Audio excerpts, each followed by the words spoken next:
Praise lord. మన ప్రభువైన యేసుక్రీస్తు నామమున అందరికీ ఉదయకాల సమయమున శుభాభివందనములు తెలియజేసుకుంటున్నాను. ఈ దినం దేవుడు మనకిచ్చినటువంటి ఒక నూతనమైన వాగ్దానం, అది సామెతల గ్రంథము 8వ అధ్యాయము 34వ లేఖనం. అనుదినము నా గడప యొద్ద కనిపెట్టుకొని, నా ద్వారబంధముల యొద్ద కాచుకొని, నా ఉపదేశమును ఆలకించువారు ధన్యులు. చూడండి ప్రియమైన దేవుని బిడ్డలారా, ఈ ఉదయకాల సమయంలో నా దేవాతి దేవుడు మనందరితో మాట్లాడుతున్నాడు.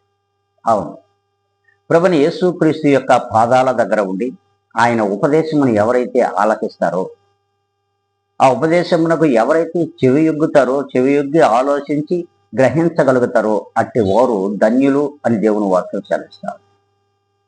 మరి చూడండి, ఆ రీతిగా మనం ఉన్నామా లేదా? నుండి అయినా సరే దేవుని యొక్క మాటలు మనం ఆలకించే వారిగా ఉందాం అనుకుంటే అందరం కూడా కళ్ళు వంచుకుందాం, కళ్ళు మూసుకుందాం, ప్రార్థనలో ఎక్కిద్దాం.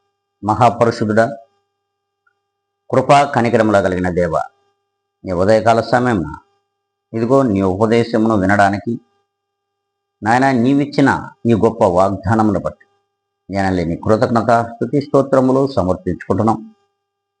ప్రభా, ఇదిగో నాయన ఈ దినము నుండి అయినా సరే మేము మీ యందు నిలకడ కలిగి, నమ్మకము కలిగి, విశ్వాసపరులుగా జీవించడానికి వీక్షించుతున్నటువంటి ప్రతి ఒక్కరిని కూడా మీ చేతులకు అప్పగిస్తున్నా.